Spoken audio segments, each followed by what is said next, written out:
Madhava Kunja Bihari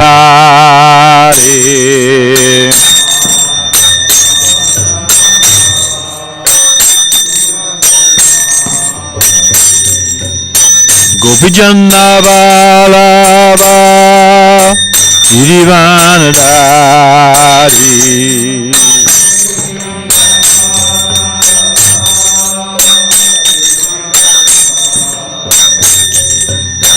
Gopijana Vallabha Girivanadari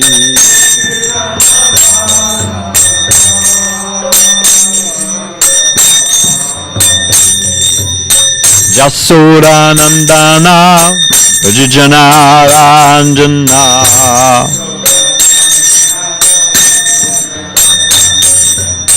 Jasoda Nandana Rajajana Ranjana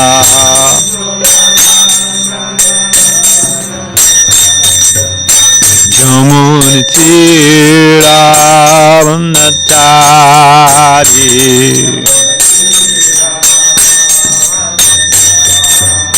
Jamuna Tira Vanatari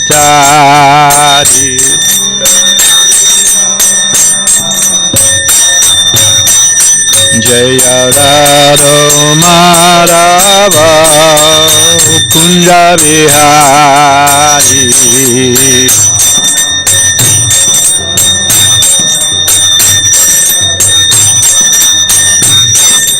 Gopijana Vallabha Girivanadari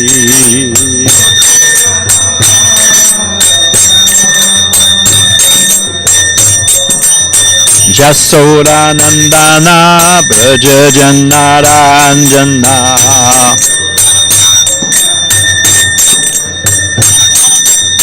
Jamuna Tira Vanatari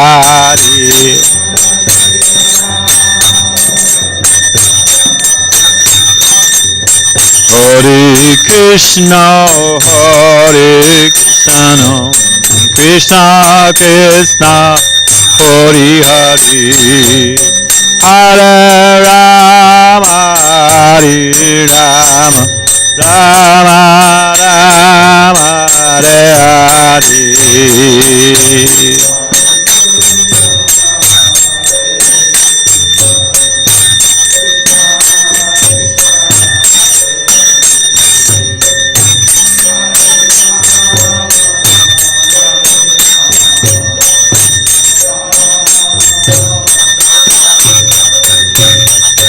Hare Krishna, Hare Krishna, Krishna Krishna, Hare Hare, Hare Rama, Hare Rama, Rama Rama, Hare Hare.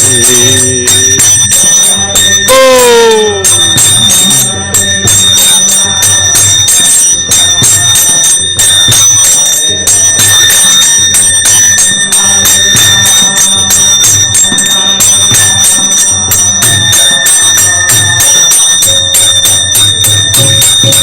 Hare Krishna, Hare Krishna, Krishna Krishna, Hare Hare, Hare Rama, Hare Rama, Rama Rama, Hare Hare, Hare Krishna.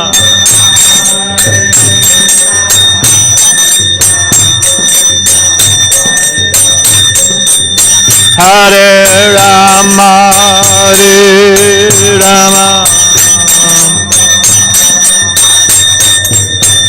Jaya Radha Madhava Kunda Bihari.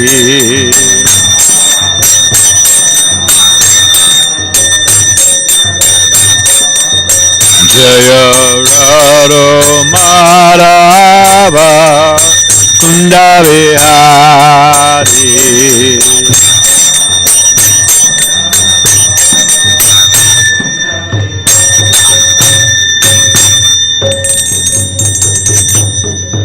O Premanandi. Jai Om Vishnupad Paramahansa Tri Vijayacharya Siddhanta Shishimita Savangiri Sabai Charan Bhakti Vedanta Sai Maharaj Srila Prabhupada Ki. ISKCON BBT Founder Acharya Jagaguru Srila Prabhupada Ki. Ananta Kota Vaishnava Vrinda Ki. Namacharya Srila Haridas Thakur Ki. Prem Shri Gaho Shri Krishna Chaitanya Prabhu Nityananda Shri Advaita Gadadhar Shiva Sari Gaur Bhakta Vrinda Ki. Say Sri Radha Krishna Gopinath Shama Kunda Radha Kunda Giri Govardhan Ki. Vrindavadam Ki. Maturadam Ki. Dwarkadam Ki. Navadipdam Ki. Jagannapuridam Ki. Chamunamai Ki.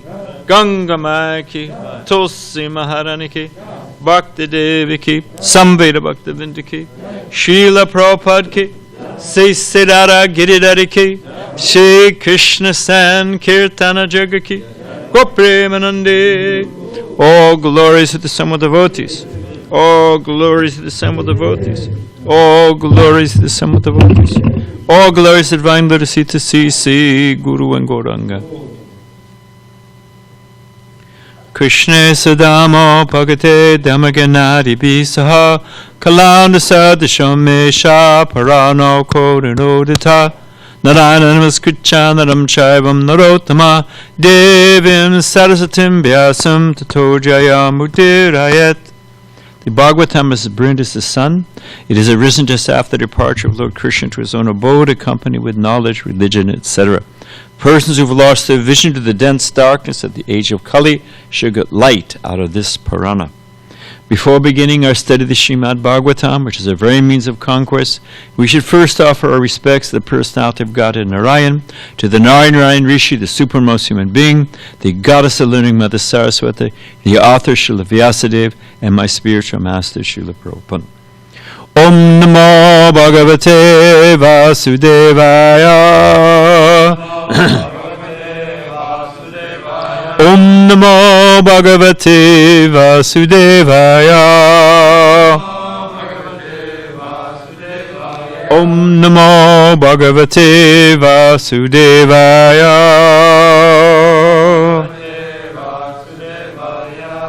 So we are reading from the 4th canto, chapter 29, and we're on verse 58, yeah? Oh, that's good news.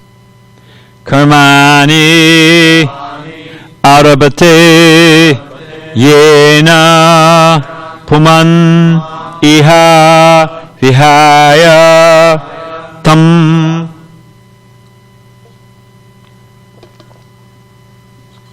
amutranyena dehena justani sa yad ashnute Karmani arabateyena Pumani havihayatam Amuchanyena dehena Justani sayarashnute Karmani arabateyena Pumani havihayatam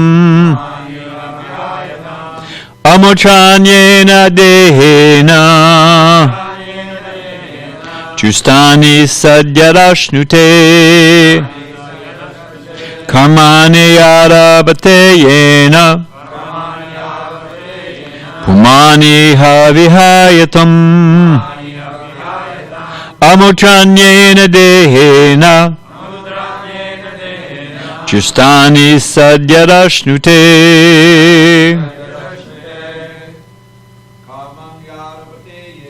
Karmani arabateyena Pumani havihayatam Amutranyena dehena Justani sayarashnute. Karmani arabateyena Yani havihayamam Chanena Yehena Justani Sadarashnate Karmani Arabate Yena Pumani Havihayatam Amutranyena Dehena Justani Sadyarashnute Karmani Yavatayena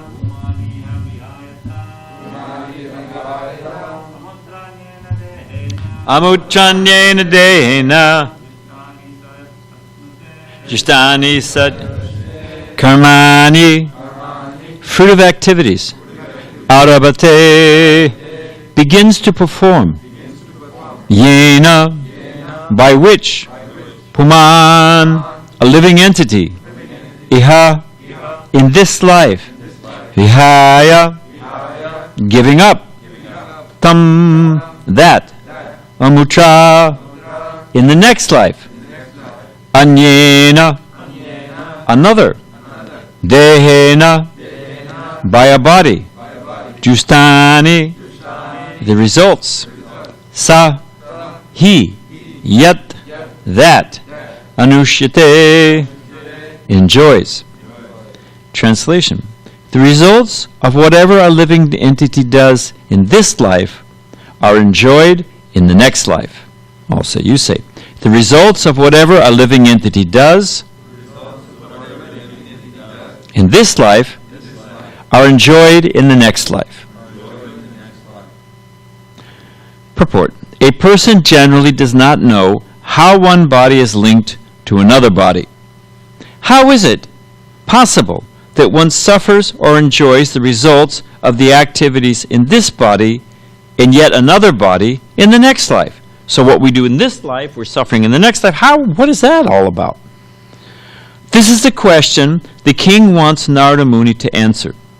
How may one have a human body in this life and not have a human body in the next? Even great philosophers and scientists cannot account for the transferal of karma from one body to another. As we experience, every individual soul has an individual body. And one person's activities, or one body's activities, are not enjoyed and suffered by another body or another person. The question is how the activities of one body are suffered or enjoyed in the next. Om Ganatamadandasya Gyanagana Salakaya Jakshu Shunmudatan Gena Tazare Shi Gurave Namaha. So we have heard Prabhupada say that if they just read one line of my books. So if we think about it, this one line, there's so many just one lines. Of course, Prabhupada said they just touch it. They just see the picture of Krishna or they just touch the Bhagavatam. Prabhupada said you can when the devotees were traveling with the Radha Damodar party and they were installing sets of Gaurnitai deities, Prabhupada said, actually, you don't need to do this. We're doing it and it's nice, but you don't really need to do it. You can offer prasadam to the Bhagavatam. It's actually Krishna's form. So, but just if we think about this, people are sailing along in life. Just, row, row, row your boat gently down the stream. Merrily, merrily, merrily, life is but a dream. Or thinking, I'm a good person. I got all my employees a turkey for Christmas, or I'm a Boy Scout, or what? I'm good, I'm fine, I'm going to heaven, or there's no heaven or hell. It doesn't matter. It's all random chance. They're all thinking this different thing. They meet a devotee, La Jolla Cove, Balboa Park, New Spot, Del Mar, wherever it is. They meet a devotee. Say, I'm not interested. Well, yeah, let me give it a look. Devotee says something blissful, so sincere. All right, well, I'll check it out. They may have been thinking, sometimes they think, well, they like to slap people around. Well, I'll see with this little Hare Krishna monk and I'll rattle his cage, If you have to know Gunagraj Maharaj, you really appreciate who was not one to be pushed around. So Gunagraj Maharaj, this one man said, get a job, which we've heard, He says, I've got a job, Gunagraj Maharaj said. Man said, what's that? Maharaj said, saving you.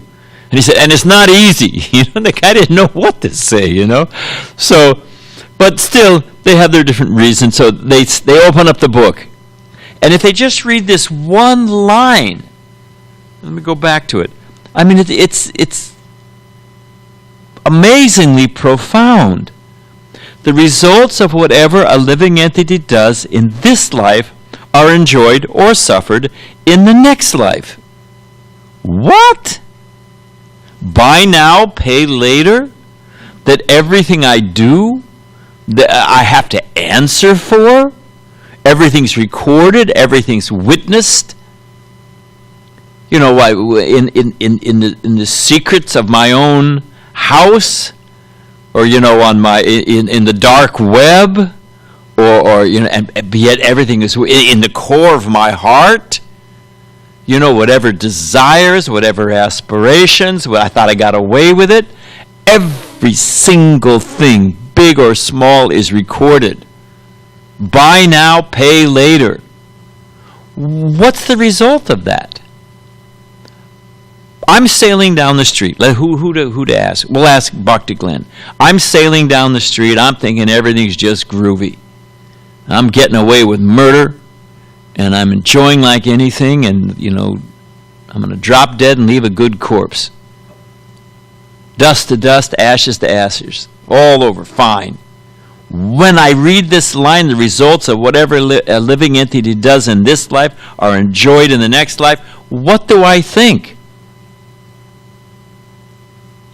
When? Go ahead. Yeah, I'm in trouble. What is the mantra that when they're worshiping Durga? And what do they Ram? What do they whisper they're killing this animal? And they say, okay, fine, it's Vedic, it's purifying. I'm doing. You can see those. Just like you see. What is it called? Halal is the. For the Muslim, where they say kosher meat. So you have the principle. I've seen it, especially in Calcutta, you see, it's Durga Puja, Durga Prasad. Kali, I'm sorry, you're right. Kali Prasad. So, hey, there's no sin, there's no reaction. Okay, in order to be so-called Kali Prasad, what do they have to say? Whisper in the ear of the animal, Ram.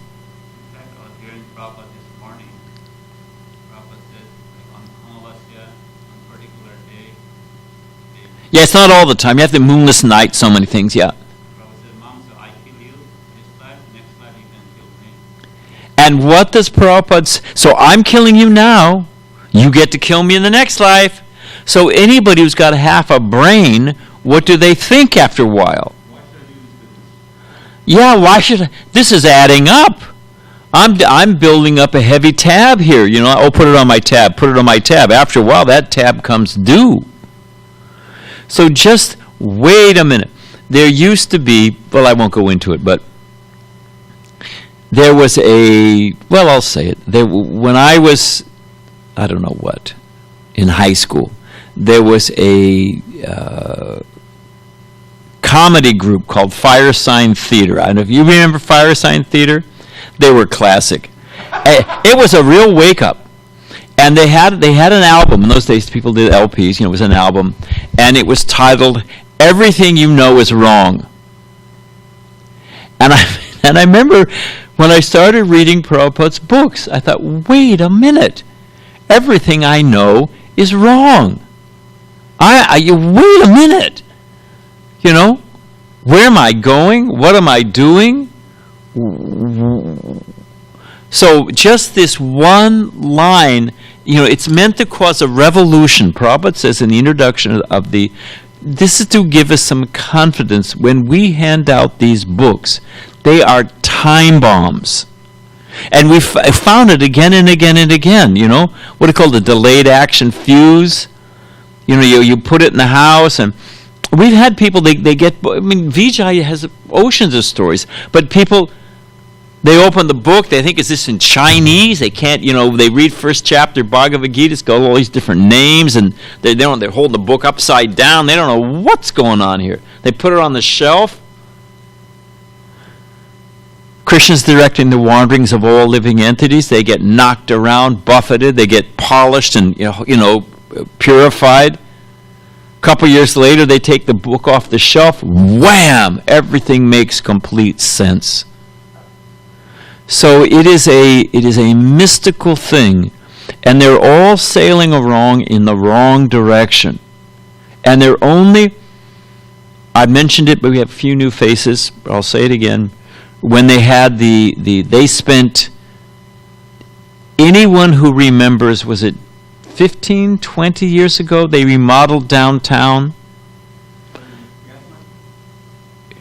Yeah, the whole thing. SanDiego was a typical Navy port town, downtown SanDiego, which meant tattoo shops, brothels, quick pay loan, it was seedy, to say the least. And they spent, and it was just for derelicts and Navy guys trying to get a quick thrill, and the homeless. They had that St. Vincent's Village, or whatever it's called, for homeless people and, drug addicts. It was just a real cesspool. So they spent millions, hundreds of millions, $240 million. They put that mall down. This is all pre-COVID, of course, and they fancy hotels, and they polished the whole thing up, right? But there was still a problem. The problem was that the homeless were still there. And you go down, they built these big skyscraper buildings, big fancy penthouses, so you could, it was a destination. People would go there for dining and this and that, It's great for Harinam, actually. Krishna's arrangement, tax dollars well spent. So but there was a problem that you go there and you try to impress your girlfriend, or you're trying to impress your, make up with your wife, or you've got your business partners you're trying to kiss up to, whatever it may be, and you're spending so many hundreds of dollars for a pile of bones and feathers and fermented grape juice, how much for the, vintage, whatever. Puff on a big cigar afterwards and drop dead from mouth cancer, but so you're spending all this money, and it's meant to invoke a particular mood, right? You're like Paranjana, you're enjoying. But you've got some homeless guy pressing his nose on the window, and he's got, hasn't bathed, and he's seedy looking, and he's hungry, got, puppy eyes looking at what you're eating, thinking, geez, look at me. Kind of spoils the mood. So what to do? You know what the conclusion was? They literally, I swear to you, they commissioned a blue ribbon urban developer, commission, experts flown in from around, United States, $300,000, 6-month study. You know what the answer was? Anyone know? Yeah, exactly. It was put up curtains. Put up curtains and you don't see them. Hey, put up curtains. So but a Vaishnava, we see that they're all like lemmings going off the cliff. And whatever they're doing now, they're going to have to pay for it. There's that, I remember distributing Bhagavad Gita's, and people used to open to the page and it shows karma. The person's doing what, and they're becoming a tree, and the next one they're becoming a bear or a hog or whatever. People would they'd shut the book and walk away. You'd lose them sometimes, You have to show them a different picture. So the point I'm trying to make is that we should remember the potency of these books, and that frankly, they have to pay for everything. Prabhupada's classic example, I remember Sunday feast lecture, I remember Prabhupada saying it. You walk into, you go to, someone invites you to their house, right? And they're going to have a feast, and all your friends are there. Hey, great, a happy time. And you ding dong, they open the door, and there's the big sign, welcome Swami, and Everybody's happy, got party hats on, and you see this spread there. I'm all of a sudden freed from diabetes, and everything I like to eat is stacked up on the table. What would I think? I've died and gone to heaven, right? Fantastico. It's a dream. Pinch me, like you say, pinch me. So I want to make sure it's not a dream. So Prabhupada presents that scene. But then suppose you know that right hiding behind the door is somebody with a club who's going to beat you over the head. Do you walk in? Do you think, hey, well, all right, I'll get a good meal out of it at least first, Would you walk inside? What would you do, Ram? You run for your, hold that cab. So the fact of the matter is, if they understand, and that for whatever I do, I'm going to have to suffer the reactions. I'm going to have to pay for all this. And what are those reactions? What happens if you eat a steak? One steak. I've got the figure somewhere. How much who was it, George Bernard Shaw, that said the mouth of humankind is a graveyard? So somebody sent me, I forget where I got it, but it's what an average American eats. Now this was a few years ago. Now there's vegan and they're worried about heart attacks and stuff. But what they use, and there's a list of how many pigs, how many chickens, how many fish, how many cows, how many lambs. You just say it's just a huge stack of dead beasts in a lifetime. It was like incredible. I was shocked. The pile of carnage behind it. So, what happens if you kill a cow? You have to take how many births? For each hair on the body of a cow. And as I've mentioned before, when I was visiting New Vrindavan, they showed me in Dairyman's magazine. Yes, there is. There's, golfing, walking, quilting. There's all kinds of magazines. There's Dairyman's magazine. And in Dairyman's magazine, there's advertisements. And there was an advertisement for an antiseptic scrub. Every now and then, Mukunda can tell you, every now and then you scrub down the cow.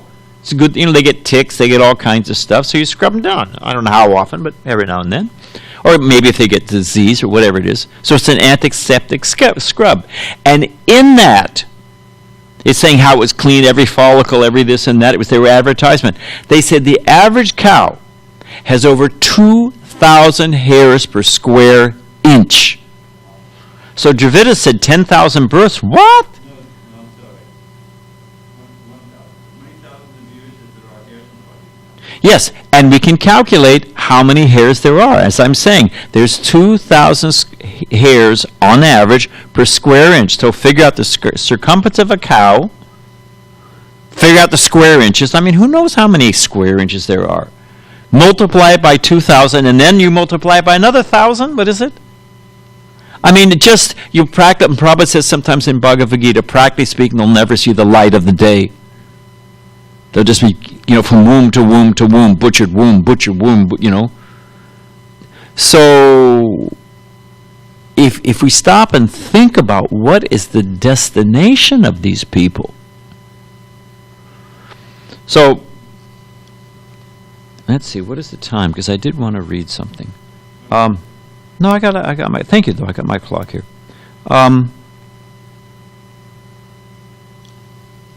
So the question here is that, well, I did it in this life. So, what is the classic question they all ask?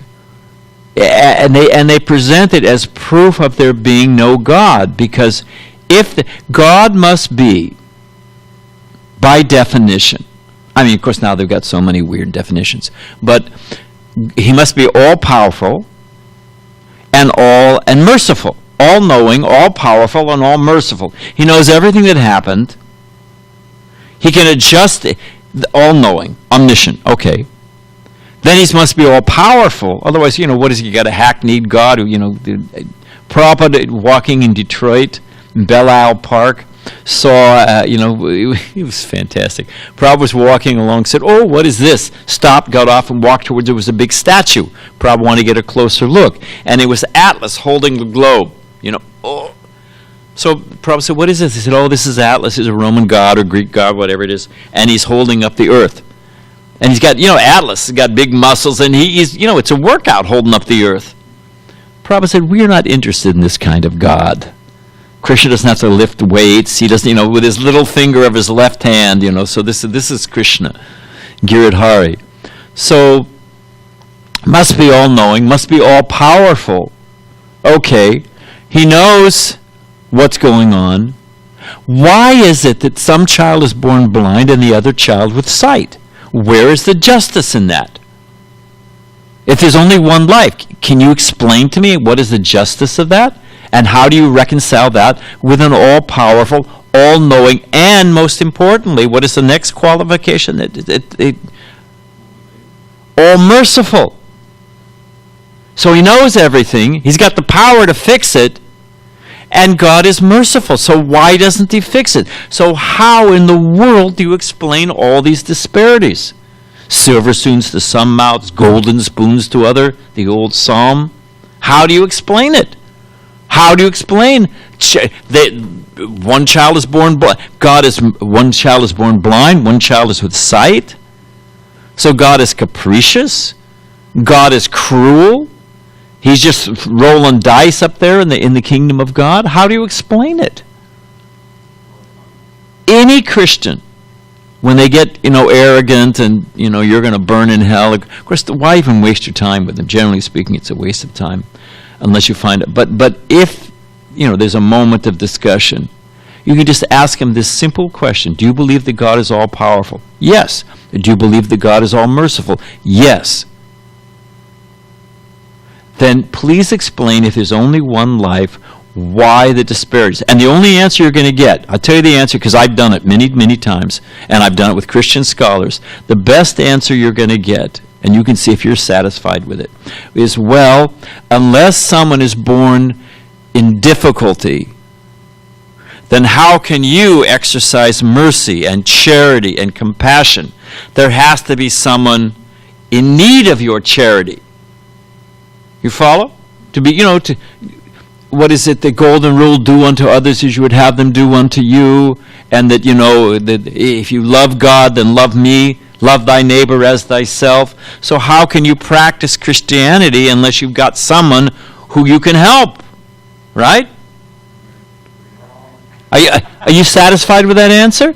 Well, you're satisfied if you're the one giving charity, but, well, sorry, Ram, Balaram's going to be giving charity, and Ram, I'm sorry, man, you're going to be, deaf, dumb, blind, lame, and in need of charity.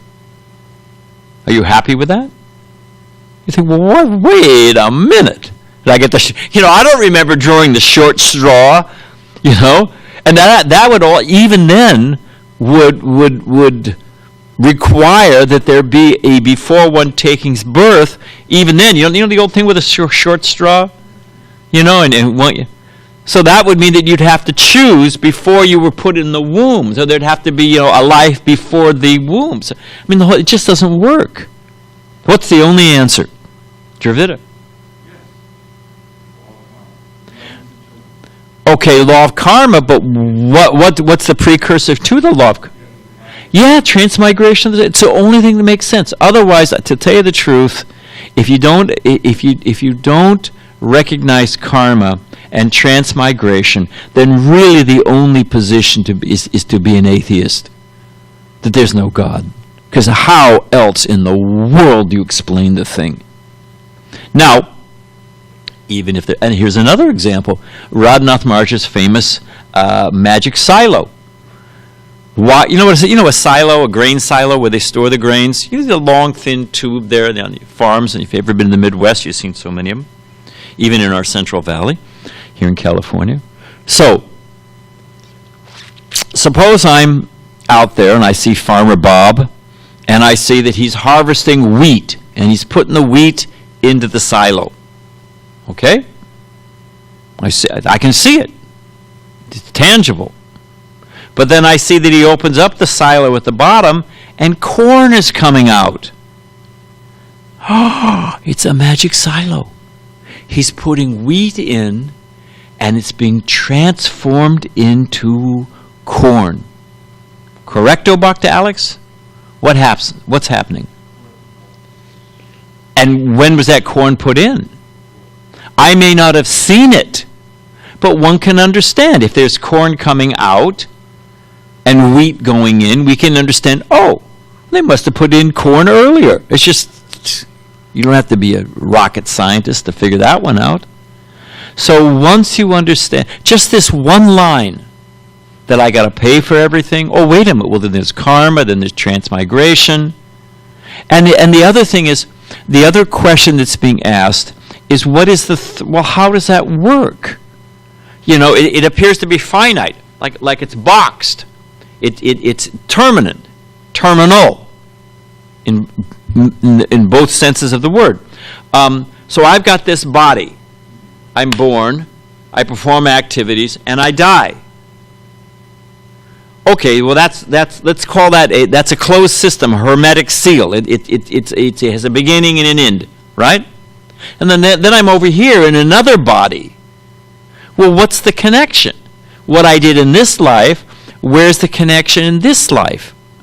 How does it, it appears to be sealed, and then here I've got another one. It should be a fresh start. So is it a series of fresh starts? But behind it is a whole network.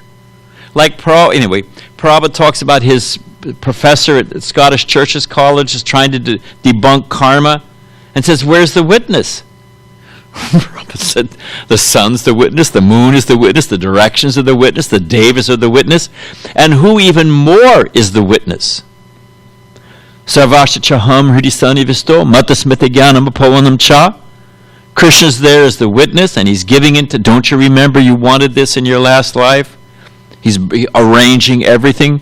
I'll read a little something about the intricacies and how you cannot escape karma. We're going to end with that.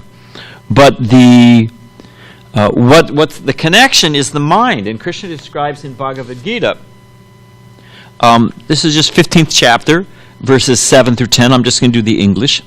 The living entity, because that's he's asking, the king is asking, what's the connection? How does this baggage carry from one to another? So it's described.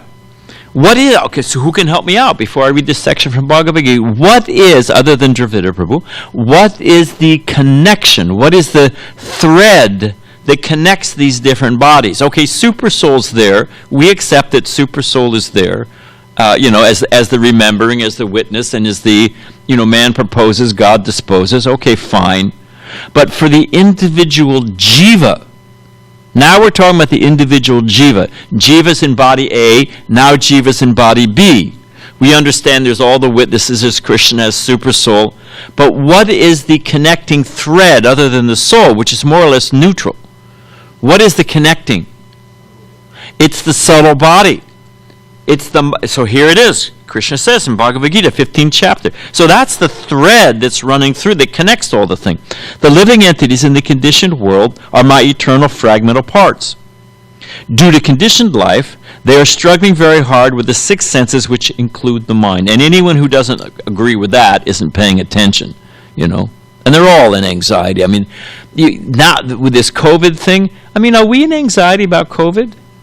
Devotees thinking, well, it's, when we're all locked down, a little extra time for reading, I can do a little more seva for the deities, I'll chant some extra japa. Anybody here experience great emotional angst when we couldn't go out? So, we did feel some angst that we couldn't give mercy to the conditioned souls, that that was a weight on us. But as far as our personal they're completely distraught, going nuts, suicide, divorce, alcoholism, drug addiction, despondency. They're just like through the ringer. Have to stay home all day long, alone with my mind. Oh my God. Or my husband and wife. This is what I'm married with, Oh, it's just so. Okay. So that's the struggling very hard with the six senses, which include the mind. Okay, that's a fact. The living entity in the material world carries his different conceptions of life from one body to another, as the air carries aromas.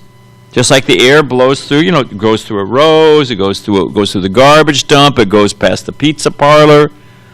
It's neutral, but it carries the fragrance by association. So we're carrying with us the aroma, the hint, the memory, in addition to the karma of all of our previous lives. Well, I don't remember. Is that a good argument? I don't remember my previous life. I don't remember anything. What's the use? Do we accept that? Who can defeat? I don't remember. Exactly. We don't remember what we're doing yesterday. And I'll tell you something else. Did you have to learn how to, assuming you can ride a bicycle? I remember I had to learn how to ride a bicycle. I don't know how old, 4 years old, whatever it was, 3 years old, 5 years, whatever it was. I had training wheels. And then I remember my mother teaching me how to ride, and she would go along behind me, holding my bike. When I got, I don't want these baby wheels anymore. I want to ride okay, fine, I'll teach you. And I remember, I would crash, and she would hold it, and I would crash. And then I remember cruising along and looking back, and my mother wasn't there. I'd learn how to ride a bike. So now, or the English language. Dick and Jane have a cat, all 3-letter words, So I had to learn it, and you had to spell it out. See, cat, or category. Oh, where's the cat going? No, it means something different, So the point is, we all had to learn language. We all had to learn how to ride a bicycle. Now, I'd probably kill myself with a loss of balance, but Balaram, when you get on a bicycle, do you have to go through the whole learning experience again? When I'm speaking to you, do I have to scratch my head and stop for a minute and figure out how to put a sentence together? So the fact that I can speak, the fact that I can walk, the fact that I can do so many things is proof that subliminally the memory is there. Otherwise, how can I do it? They call it muscle memory, and that like typing. Once you learn how to type, you're just sailing along. You don't have to think about it. But the memory is there subliminally. So in the same way, from a number of different factors, the devas are remembering, super souls reminding us, the mind is carrying our impressions, our desires, all of that. So it's very reasonable.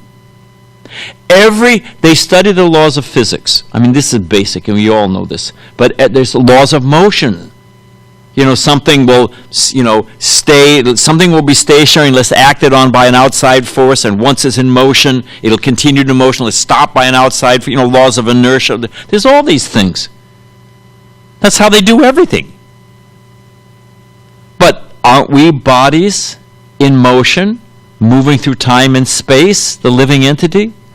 Every other body in motion is strictly controlled by an incredible set of stringent laws. And please explain the seamless logic to me. Everything else is operating under stringent laws of physics and chemistry. And yet we're bodies moving through time and space. But all of a sudden, we're the one anomaly. There's no karma, there's no responsibility, there's no reaction. Share with me how that is seamless logic. Share with me, what is it? You observe, you have a hypothesis. From observation, you conclude a hypothesis. That's scientific method. Everything else, every other body in motion is ruled by laws. What is the logical conclusion about us moving through time and space as a body? We've got laws. How is it not? And yet because they don't like the conclusion. Why? That's the thing. I remember Sadhaputta showed me a clip, and we'll end up here. Sadhaputta Prabhu showed me a clip, and it was a Professor Davies, and he was at Oxford, Cambridge or Oxford. But anyway, his point was, he was a top cosmologist, or whatever they call him, astrophysicist.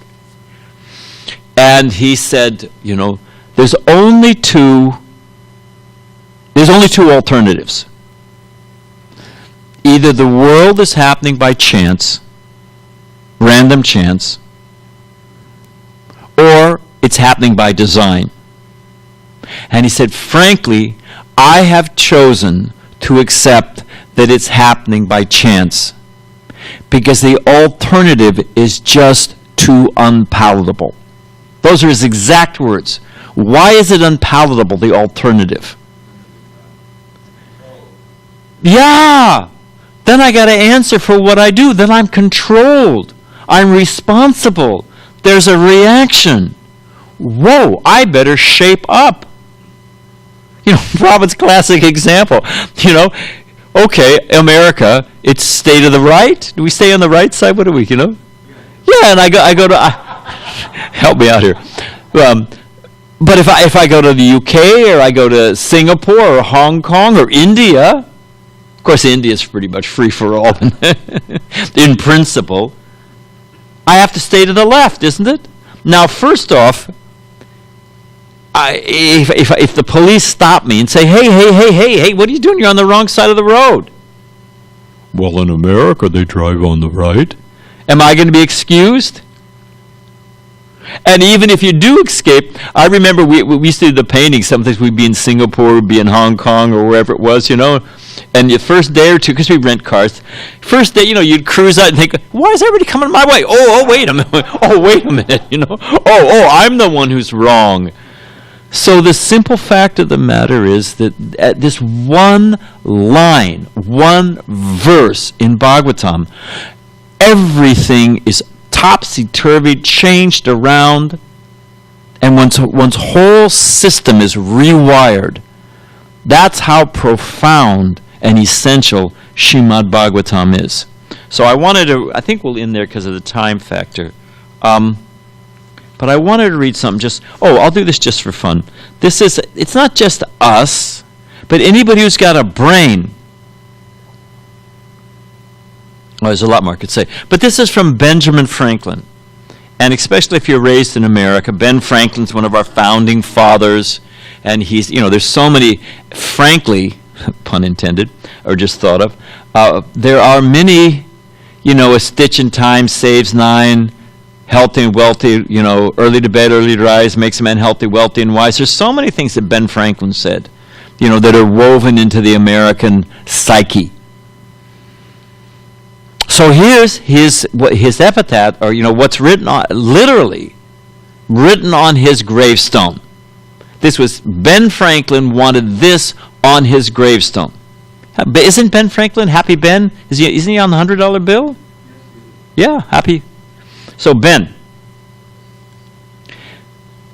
I'll read it. The body of B. Franklin, printer, because he was a printer, like the cover of an old book, its contents torn out and stripped of its lettering and gilding, lies here, food for worms.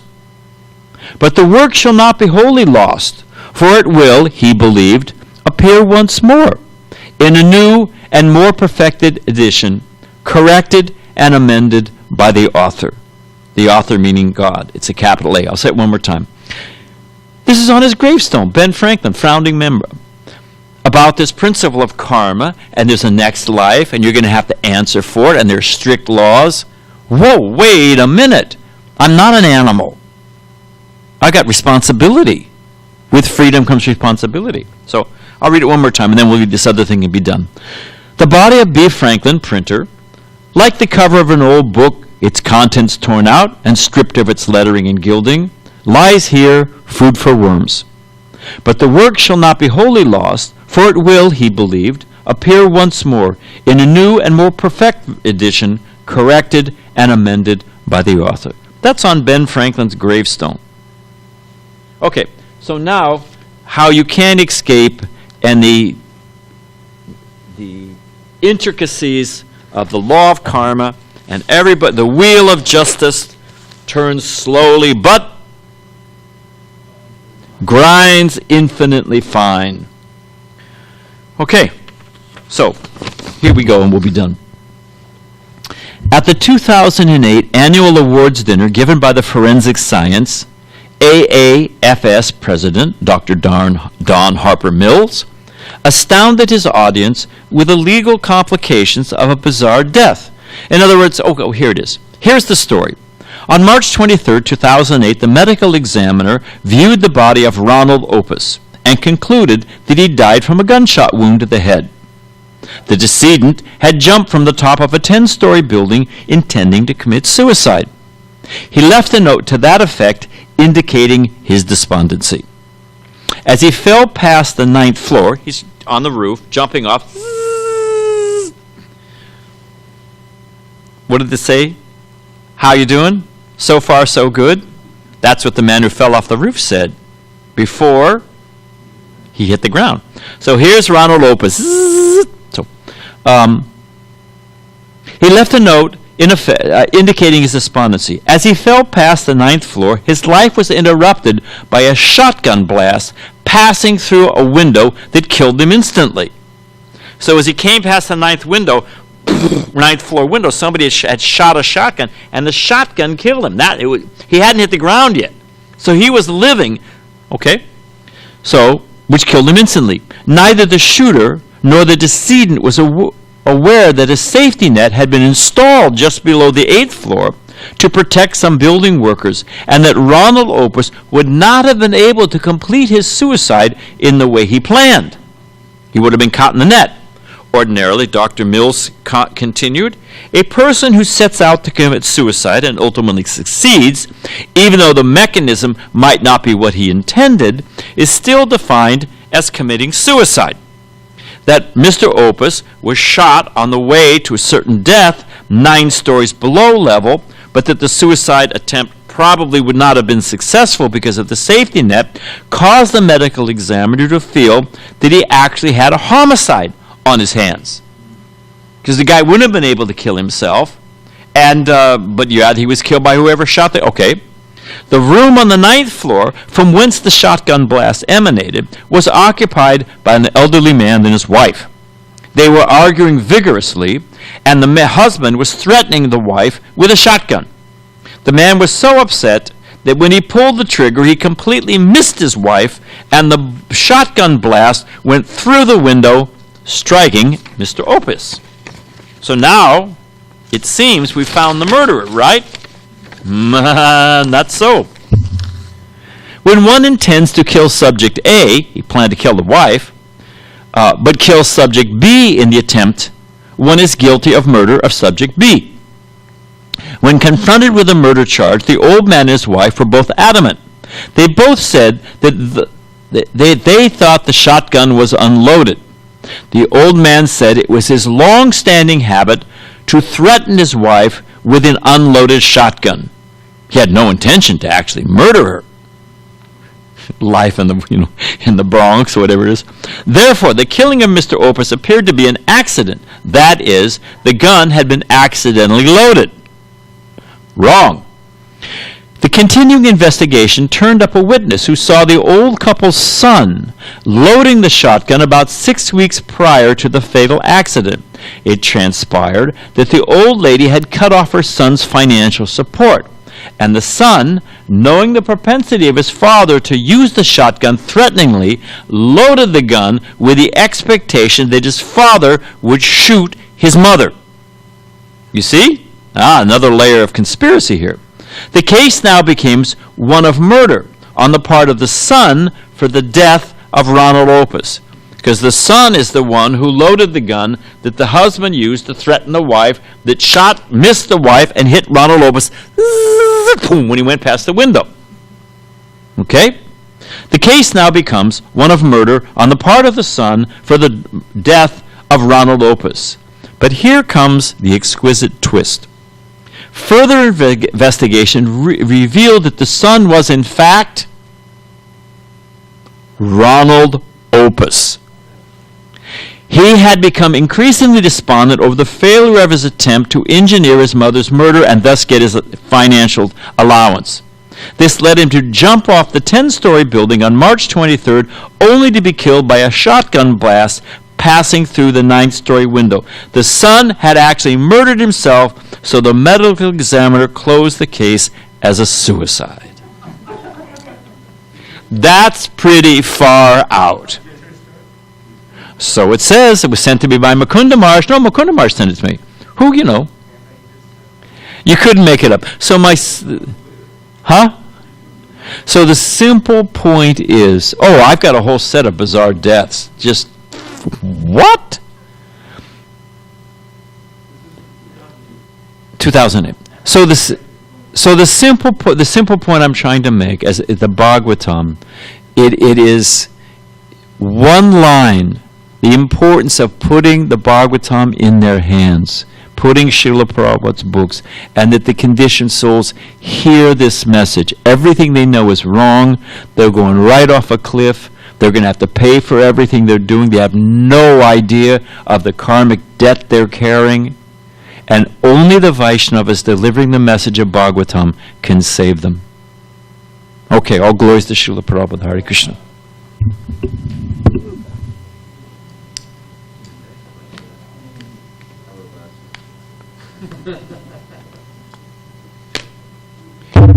So when it's your day to go out on Sankirtan, don't find 1,000 things to do and go out when you've got 6 hours free. Take 2 hours, have your lunch, have a nap, It's important. All those people like Ronald Lopez are going right past the window while we're, sleeping.